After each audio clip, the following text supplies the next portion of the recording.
Imagine a dispute in a medieval village. Two men share a boundary, or they used to.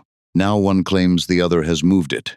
A strip of land, a few yards of soil, a season's harvest. It is not a dramatic conflict. It is the kind of thing that happened constantly in thousands of villages across centuries. When something like this went wrong, someone had to decide what happened next. Someone had to determine who was right, who was wrong, and what the consequences would be. The question is, who was that person? And by what authority did they act? Medieval justice was not a system built to find truth. It was a system built to maintain order.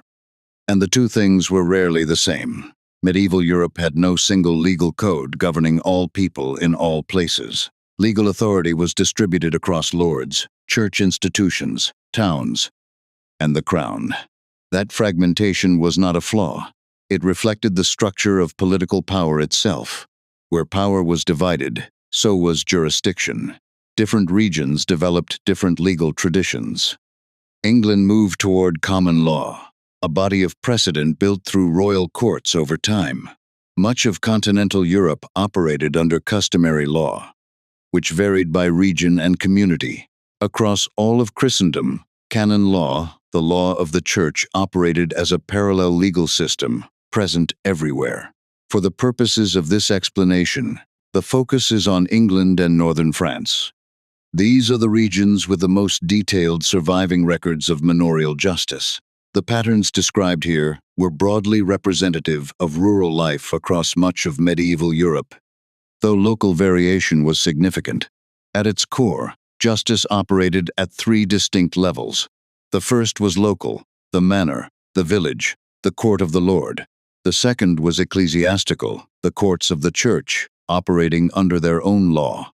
The third was royal, the courts of the crown, which extended downward into the localities only under defined circumstances. Each level had defined areas of authority, each had defined limits, and each could, on occasion, come into conflict with the others. A single dispute could, in theory, fall under more than one court's jurisdiction. The question of which court applied was not always clear, and the answer often depended less on legal principle than on who held more local power. For the vast majority of medieval people, serfs, villeins, free peasants working small plots of land, this complexity was mostly theoretical. They lived their entire legal lives within a single institution. They were born, worked, disputed, married, and died under the authority of one primary court. The key institutional actors in this system were few: the lord or his appointed representative, the steward; the manorial court, which the lord convened and controlled; the parish priest, who represented the church at the village level; the ecclesiastical court, which sat above the priest and administered canon law; and the itinerant royal justice, who passed through regions periodically carrying the authority of the crown. Of all these layers, the one that touched ordinary life most consistently was the manor court. That is where this explanation begins. The manor court was the primary legal institution for rural populations across medieval England and much of northern France.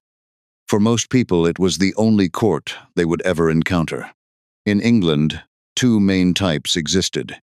The court baron handled civil matters and was the primary forum for disputes among the lord's tenants. The court leet held broader jurisdiction, including minor criminal matters, and was associated with the institution known as the Frank Pledge, a system of collective community responsibility for order and compliance. The distinction between them was real, but in practice, the functions often overlapped. What mattered was the court as a functioning whole. Sessions were held regularly. Depending on the manor, the court might convene every 3 to 6 weeks, or at intervals dictated by the lord's schedule and the volume of business. It was not an occasional event. It was a recurring feature of village life. The lord presided, or, more commonly, his steward. The steward was an appointed official, not an independent judge. He managed the court on behalf of the lord, guided proceedings, and ensured that outcomes aligned with the lord's interests and the manor's established customs. He was not a neutral figure. The nature of his role made neutrality structurally impossible. Cases were presented orally. Most peasants could not read or write, and the proceedings themselves were spoken, not written. A court clerk recorded the outcomes. Manorial rolls survive in significant numbers and provide historians with detailed evidence of how these courts functioned. But the hearing itself was an oral event, conducted in the vernacular, among people who knew each other and the land in question. There was no formal legal representation. A peasant who appeared before the court spoke for himself or brought neighbors to speak on his behalf. The jury was composed of fellow villagers, local men selected from the community, not outside arbiters brought in for impartiality. These men were expected to know the parties involved, know the local customs, and reach decisions on that basis. Local custom, not written statute, was the operative standard in most manorial cases.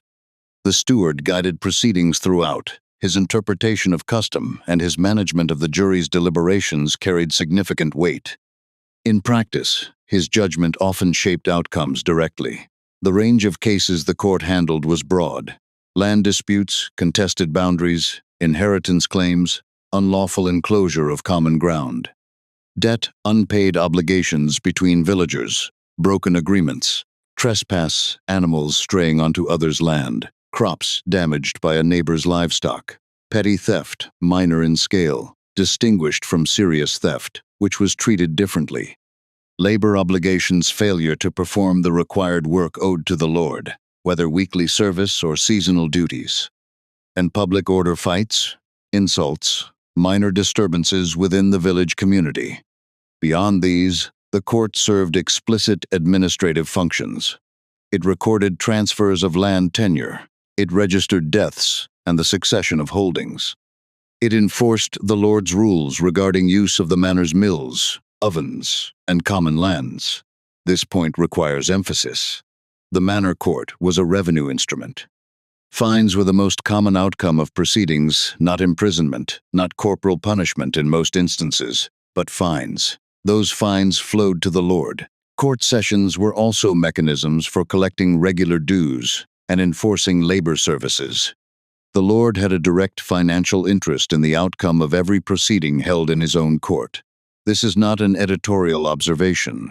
It is a structural fact of how these institutions were constituted and how they functioned.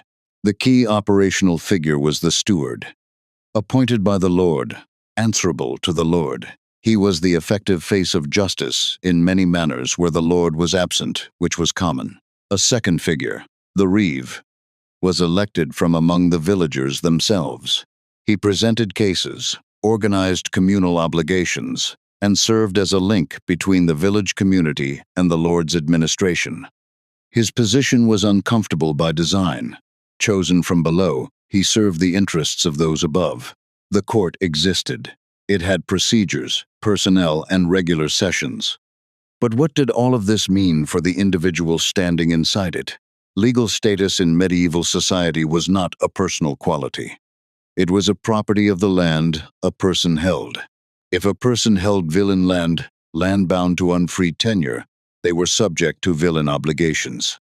This meant that regardless of personal circumstance, they were tied to the manor and to the lord's jurisdiction. A serf, or villein, had no independent legal standing outside that jurisdiction. He could not bring a case against his lord in any court. The lord was simultaneously landlord, employer, and judge. Free peasants occupied a somewhat different position. They had limited access to royal courts for certain categories of dispute, primarily those involving free land tenure.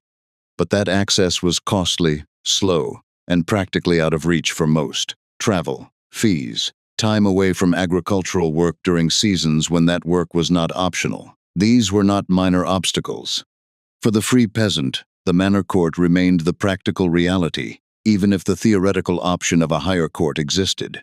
The system of establishing credibility in court was based primarily on oath.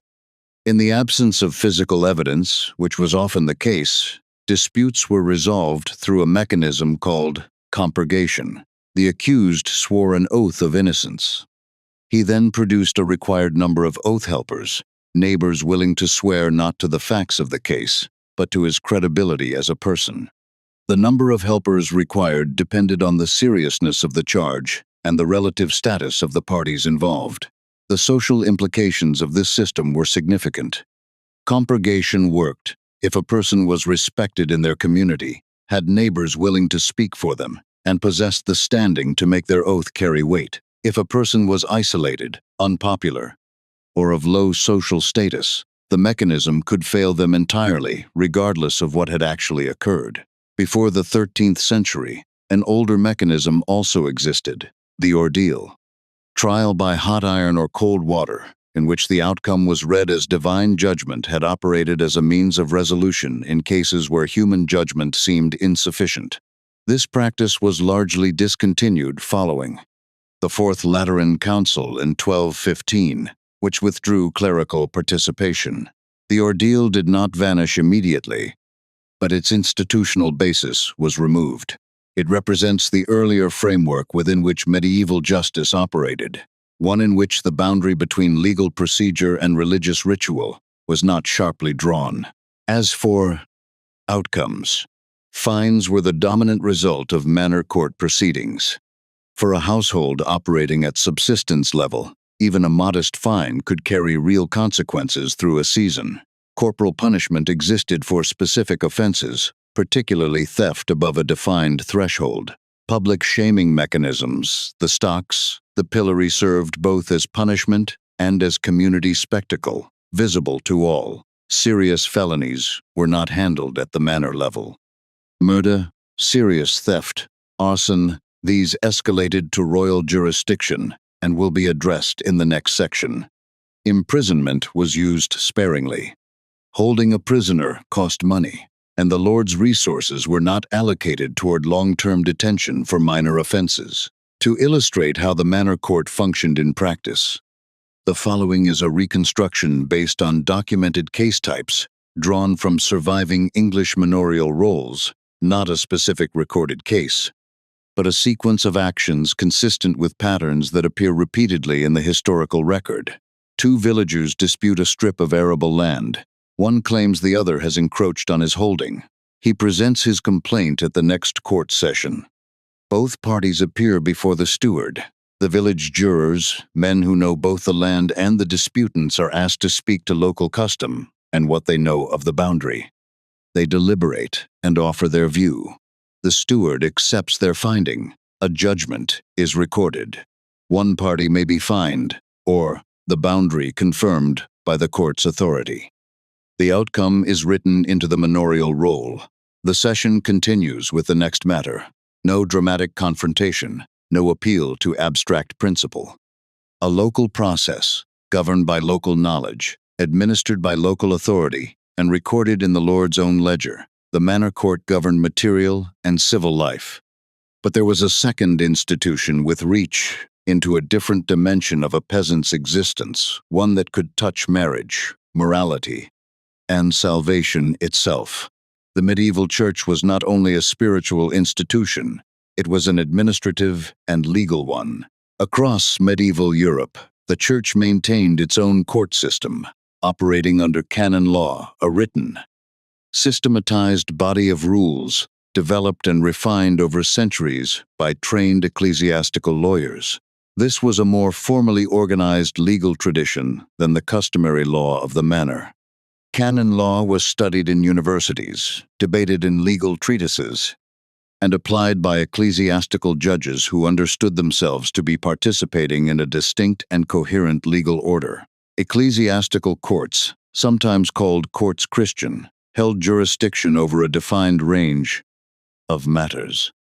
Moral offenses fell within their authority: fornication, adultery, blasphemy, failure to observe religious obligations, marriage and annulment were an exclusively ecclesiastical domain. The church defined what constituted a valid marriage, and no secular court could override that determination. In many regions, wills and the administration of estates fell under ecclesiastical oversight as well. Heresy accusation of doctrinal deviation was an ecclesiastical matter, with consequences that could be severe, and clerical misconduct was handled within the church's own system, not by secular lords or royal courts. This created a dual legal structure. Secular and ecclesiastical jurisdictions operated in parallel, sometimes cleanly separated, sometimes overlapping in ways that generated conflict.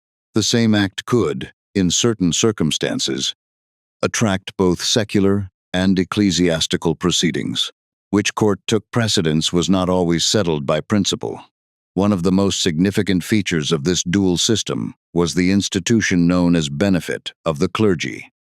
A person who could demonstrate clerical status membership in holy orders, or even minor clerical affiliation, could claim to be tried in an ecclesiastical court rather than a secular one. The practical significance of this was substantial.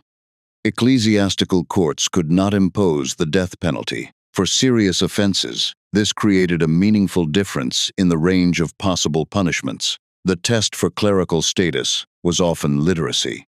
A defendant asked to read a verse from the Psalms, commonly Psalm 51, which became known informally as the neck verse, could establish sufficient claim to clerical standing.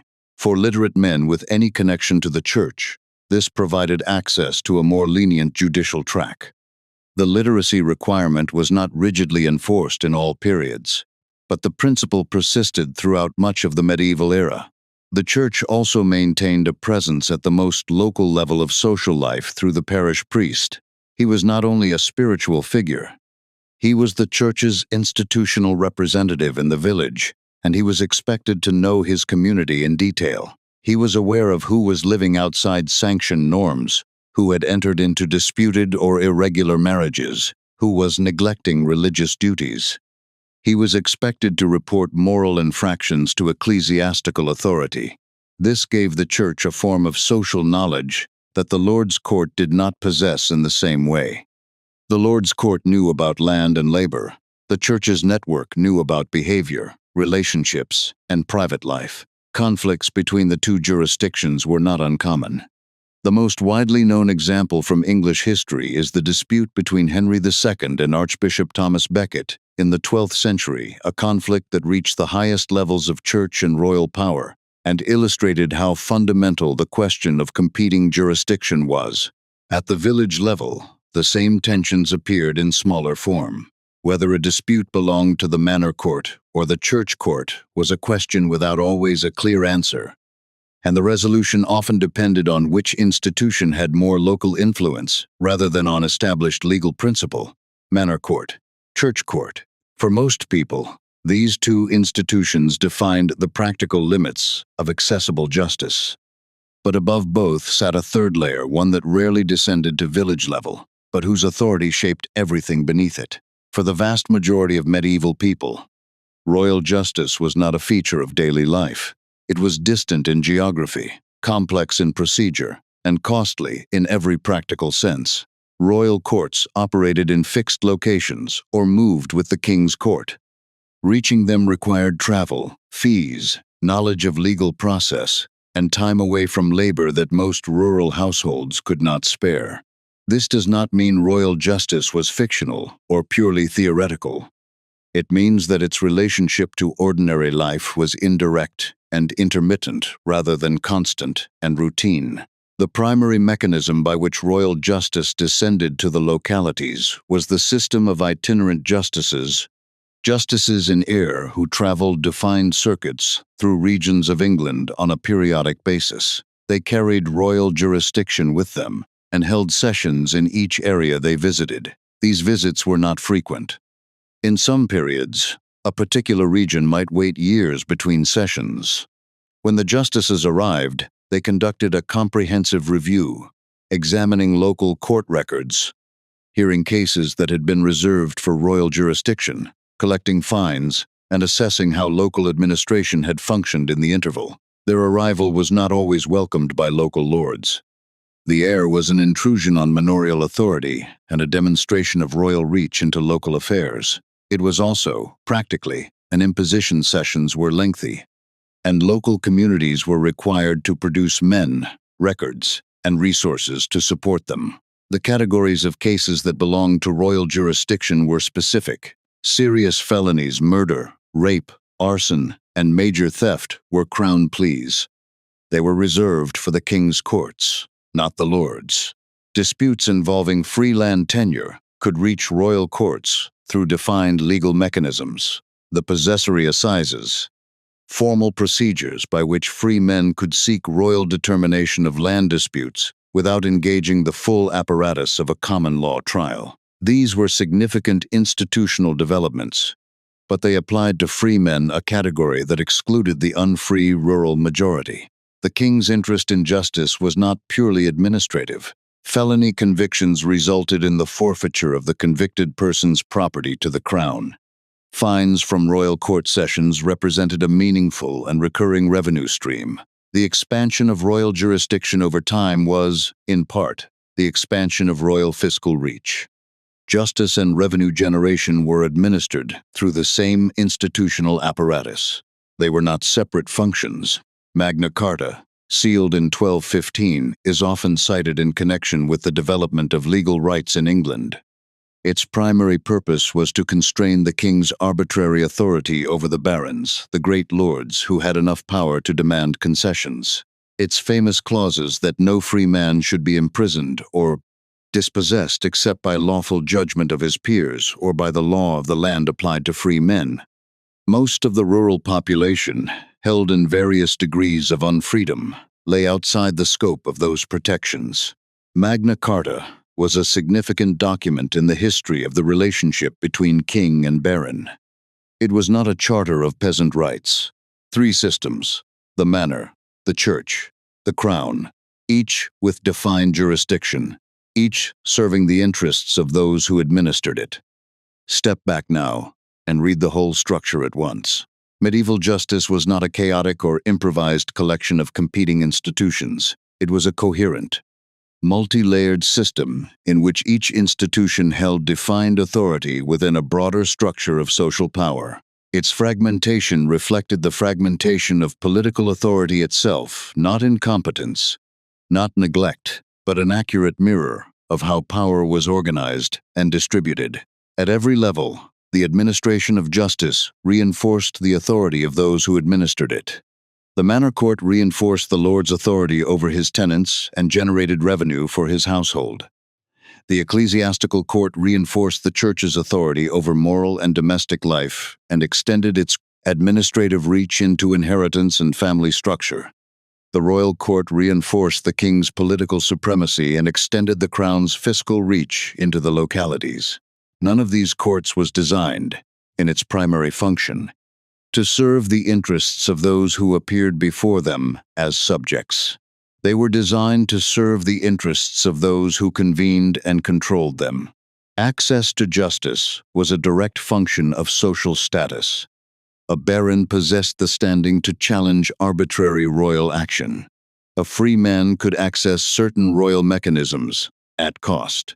A serf could access neither.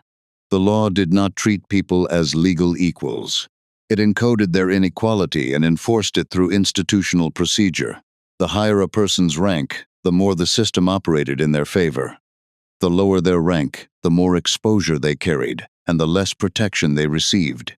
This was not a failure of the system. It was the system operating as intended.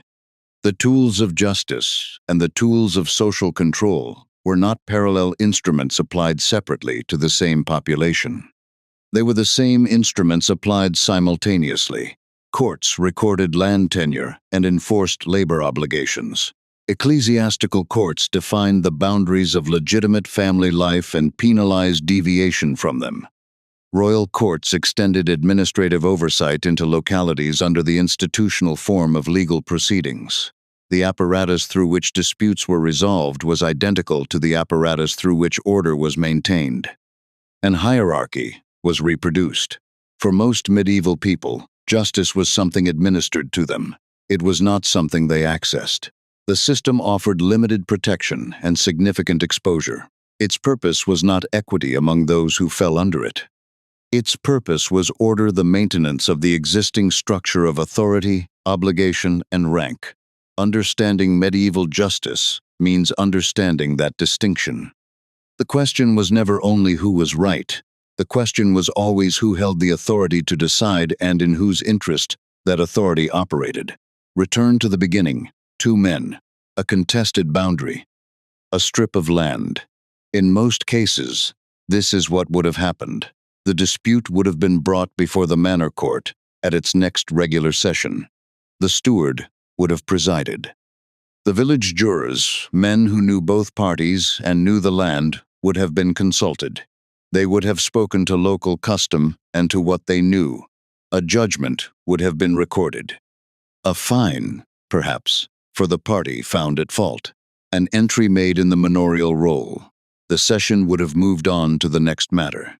No higher principle invoked. No external authority called upon. A local process, administered by local power, producing a locally recorded outcome, life would have continued. The tools of justice in medieval Europe, the courts, the oaths, the records, the fines were simultaneously the tools of order. Administering one meant administering the other. In medieval Europe, the two were never fully separate. They were, from the beginning, the same thing.